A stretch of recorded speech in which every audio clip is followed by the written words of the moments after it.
नेहा, क्या आपने कभी सोचा है कि हम रोज जिस पेट्रोल और डीजल का इस्तेमाल करते हैं वो आखिर बनता कैसे है?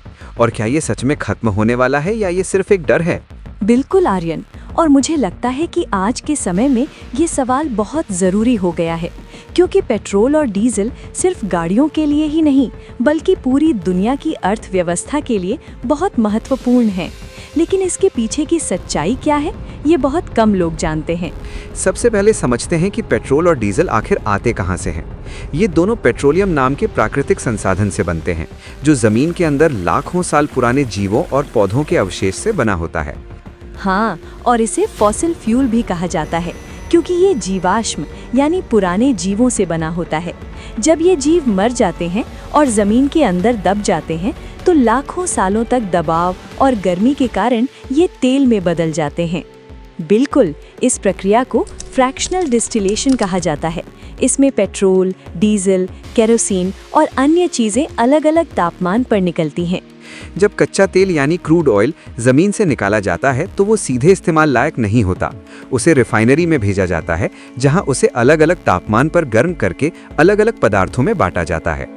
हाँ, पेट्रोल हल्का होता है और जल्दी जलता है, इसलिए इसका इस्तेमाल बाइक और कार में ज्यादा होता है।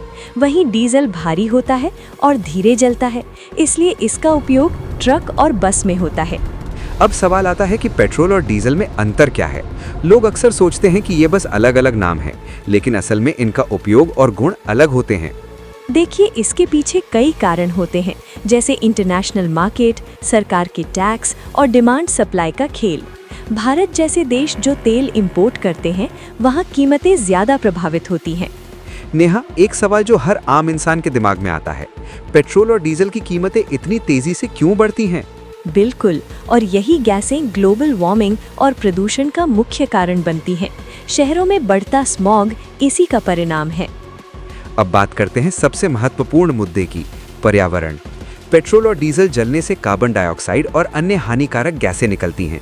हाँ, क्योंकि ये नॉन रीन्यूएबल रिसोर्स हैं, मतलब ये दोबारा जल्दी नहीं बन सकते।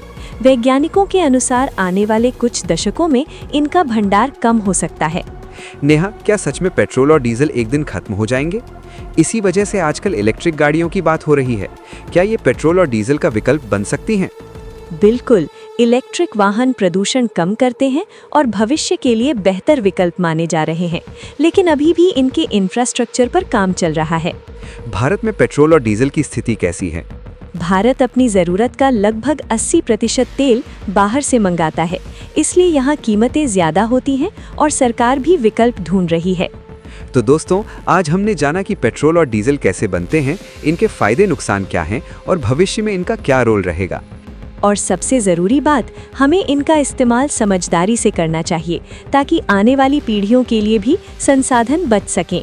अगर आपको ये जानकारी पसंद आई हो तो वीडियो को लाइक करें, शेयर करें और चैनल को सब्सक्राइब करना ना भूलें।